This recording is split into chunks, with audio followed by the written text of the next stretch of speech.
नमस्ते दोस्तों, old is gold में आपका स्वागत करता हूं। और स्वास्थ्य संबंधी चर्चा के अंदर आज मैं आपको फूलझड़ी नुस्खे, मैंने कल भी एक वीडियो फूलझड़ी नुस्खों का आपको दिया और एक आज दे रहा हूं। आज 12 नुस्खे आपको दूंगा मैं फूलझड़ी प्रयोग के। तो इनका प्रयोग आप करें, आपको बहुत लाभ होगा।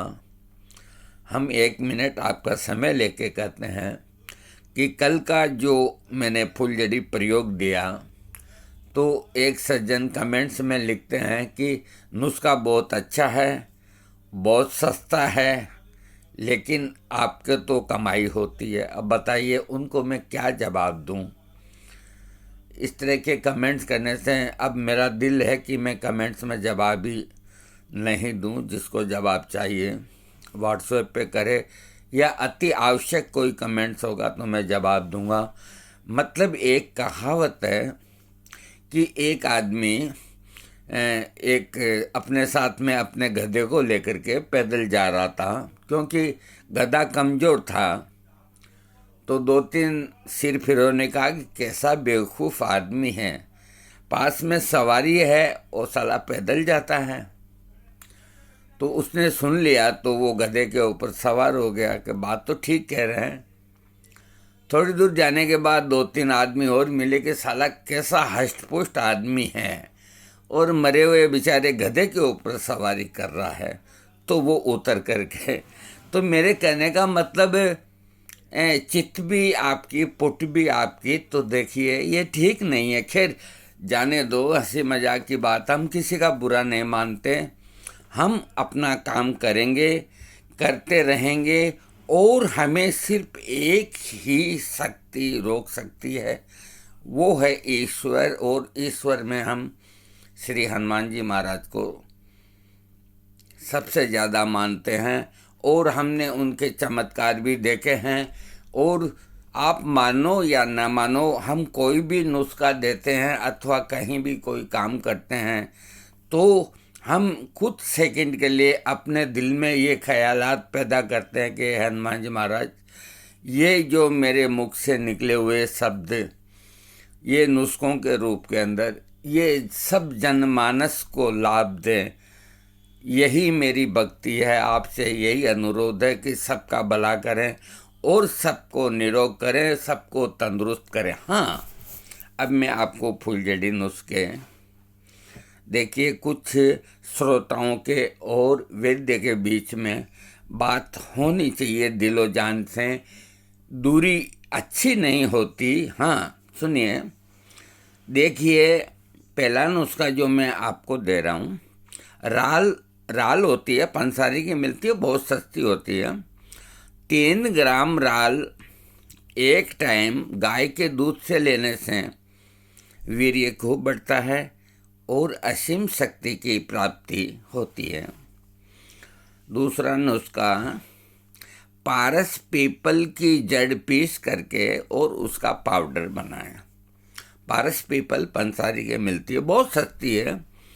उसकी जड़ पीस के, या वो पाउडर जो भी दे वो ले लेवें। पारस पीपल की जड़ को पीस करके और अंदाजन 1 चम्मच मुंह में डाल करके और गाय का दूध लेवें। ये जो मैं जितने नुस्खे बता रहा हूँ वो सब 1 महीना कर सकते हैं आप, 2 महीना कर सकते हैं। तो पारस पीपल का जड़ की छाल का पाउडर 1 चम्मच मुंह में डाल के गाय का दूध पीने से असीम शक्ति की प्राप्ति होती है और वीर्य संबंधी सारे विकार ठीक होते हैं। फिर मैं अगला नुस्खा आपको दे रहा हूँ। मीठे पटोल के पत्तों को आटे के अंदर लपेटकर घी के अंदर तल करके खाना चाहिए। पटोल, हाँ, परवल को संस्कृत के अंदर पटोल कहते हैं। परवल जो आती है, जिसकी आप और हम सब्जी बनाते हैं, तो इसके पत्ते खूब मिलते हैं। तो इसमें भी एक खारी परवल आती है, वो नहीं, मीठे पटोल के पत्तों को इनको पीस करके, अथवा हरे हों तो हरे लेकर के, और आटे के अंदर लपेट देवें और लपेट करके और उसको घी के अंदर, गाय का घी के अंदर उसको पकौड़ी की तरह तल लेवें। और ये एक टाइम खाने से वीर्य खूब बढ़ता है। देखिए, मैं आपको ऐसे ऐसे नुस्खे दूंगा, मैंने आपसे वादा किया है और मैं अपना काम पूरा करके ही भगवान को यहाँ जवाब दूंगा। उसके पहले मैं नहीं जाऊंगा। चाहे कोई, एक कहते हैं कि मुदही लाख बुरा चाहे तो होता क्या है, होता वही है जो मंजूर ए खुदा होता है। तो किसी के कुछ कहने से किसी का कुछ भी नहीं होता। हाँ, अगला नुस्खा जो है, देखिए, खरेंटी का बीजों का पाक बनाकर खाने से पुरुषार्थ बढ़ता है और टाइमिंग बढ़ता है। खरेंटी की जड़ की छाल, अगर आप, हाँ, खरेंटी के बीजों का पाक बनाओ। बीजों का पाक कैसे बनता है? खरेंटी के जो बीज है वो आप पंसारी से ला करके और उसका पाउडर बना के और उसके अंदर बूरा और इसकी शहद की चाशनी बना करके और कत की तरह जमा लेवें, मिठाई की तरह उसको पाक करते हैं। तो एक करीब 10 ग्राम का सुबह और 10 ग्राम का रात को ये कत खा करके ऊपर दूध पीने से खूब बल बढ़ता है और आदमी का टाइम इतना बढ़ता है कि वो कहेगा कि ये क्या चीज़ है। खरेंटी, खरेंटी कोई मामूली चीज़ नहीं है। खरेंटी बहुत ज़बरदस्त चीज़ है।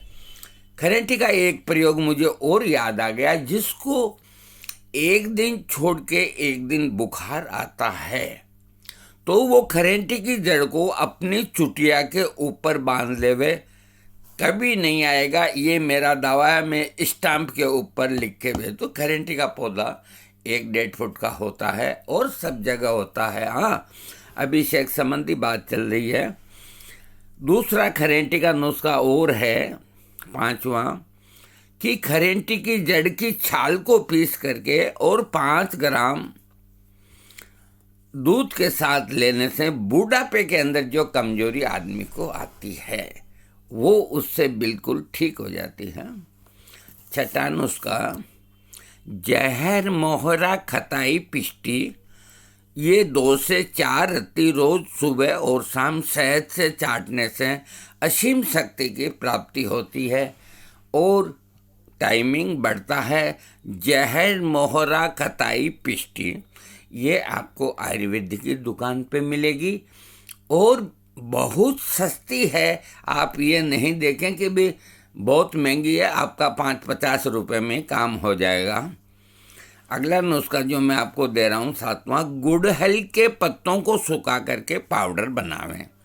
गुड़हल बहुत प्यारा पौधा होता है, इतना बड़ा पौधा होता है और बड़े काम की चीज़ होती है गुड़हल, और हर जगह ही ये पैदा होता है। गुड़हल के पत्तों को ला करके उनको सुखा लेवें और पाउडर बना लेवें और जितना पाउडर है उतना ही उसमें बूरा मिला लेवें। करीब 6 ग्राम सुबह और 6 ग्राम रात को मुंह में डाल के गाय का दूध पिएं। ये 40 दिन का कोर्स है, आपको जवान बना देगा। हाँ, अगला नुस्खा जो मैं आपको दे रहा हूँ, अब आप हंसना नहीं, अभी मौसम तो नहीं है। पाव भर खरबूजा खा करके और ऊपर 1 शेर पानी में शरबत बना करके पीने से खून बढ़ता है और खून बढ़ने के बाद वीर्य बढ़ता है और वीर्य बढ़ने के बाद आपकी समस्या ठीक होती है। अगला नुस्खा जो 9वां है मेरे हिसाब से, देखिए, सूखे हुए सहतूत, सूखे हुए सहतूत, सहतूत हैं, देखिए, और कहाँ पैदा होते हैं ये तो मुझे मालूम नहीं, बाकी पुष्कर के अंदर बहुत होते हैं और मेरे ख्याल से यही अभी मौसम है सहतूत का, तो सब चीज़ मिल जाती है। वहाँ बस के अंदर जाते हैं पुष्कर, तो वो दोने के अंदर खूब बेचने वाले बस के अंदर आते हैं और सहतूत ऐसे इतने इतने लंबे होते हैं और खाने के अंदर बड़े टेस्टी होते हैं। तो वो जो पैदा होते हैं जहाँ वहाँ सब नहीं बिकते तो सूख जाते हैं, उनसे हासिल किया जा सकता है। तो सूखे हुए सहतूत को पीस करके और उसकी रोटी बना करके खाने से जिनका कमजोरी की वजह से वजन कम हो गया है तो वजन बढ़ जाएगा, जिनके गाल चिपक गए हैं तो वो मेरी तरह हो जाएंगे। देखिए मैं मोटा ज़्यादा ही हो गया कुछ। हाँ, और असीम शक्ति की प्राप्ति होती है। दूसरा मेरे को और याद आ गया, जिनके यहाँ सहतूत के पेड़ लगे हुए हैं, हो सकता है मेरे कई भाइयों के हैं, और जो मेरे को याद आ गया तो मैं उसको छोड़ूंगा नहीं। तो देसी गाय को सहतूत के पत्तों को खिला करके, देसी गाय को सहतूत को पत्ते खिला करके फिर जो उसका दूध होता है उसको 1 महीना पीने से सेक्स संबंधी सारी समस्या ठीक होती है। अब जिनके यहाँ सहतूत के पेड़ हैं वो इसका लाभ उठाएं। आगे नुस्खा मैं आपको दे रहा हूँ 10वां। देखिए, पाव भर उड़द की दाल में बबूल की जो कच्ची फली होती है उसका रस निकाल करके और उसको हिला करके, और वो जब सूख जाए फिर इस तरह करे, फिर सूख जाए फिर इस तरह करे, तो 7 बावना देनी है बबूल की कच्ची फली के रस के अंदर। पाव भर उड़द की दाल को 7 बावना दे करके और उसके बाद में उसका पाउडर बना लें। 15 ग्राम एक टाइम लेने से गाय के दूध से असीम शक्ति की प्राप्ति होती है, वीर्य गाढ़ा होता है। उड़द के अंदर, खाद्य पदार्थों के अंदर उड़द के अंदर इतनी सेक्स बढ़ाने की शक्ति दी है जिसकी कोई मिसाल नहीं। बहुत प्यारी चीज है उड़द, लेकिन एक चीज का ख्याल रखें, उड़द को अधिक खाने से पचने में भारी होती है, और जिनके घुटनों में अथवा जिनके वात व्याधि शरीर में कहीं भी दर्द, कृपया वो इस नुस्खे को नहीं करें। हाँ, अगला नुस्खा जो मैं आपको दूंगा, गोरख मुंडी। गोरख मुंडी सौंठ के साथ खाने से शरीर पुष्ट होता है। ये लिखते हैं संत कि गोरख मुंडी को सौंठ के साथ खाने से शरीर पुष्ट होता है। 21 दिन का ये कोर्स है। तो जैसे 100 ग्राम गोरख मुंडी है तो उसके अंदर आप 60 ग्राम सौंठ का पाउडर डाल दें, 1 चम्मच सुबह 1 चम्मच रात को गाय के दूध से। गोरख मुंडी, अब मैं आपको, देखिए हर किसी को जिज्ञासा होती है, और जितनी अपनी जड़ी बूटियाँ उनके पीछे कोई न कोई अध्याय होता है। भगवान गोरखनाथ जी तपस्या कर रहे थे तो उनके मलद्वार के पास में एक अपसेस यानी कि फोड़ा हो गया। तो वो कुछ दिन तो बर्दाश्त करते रहे, आखिर पीड़ा बर्दाश्त नहीं हुई।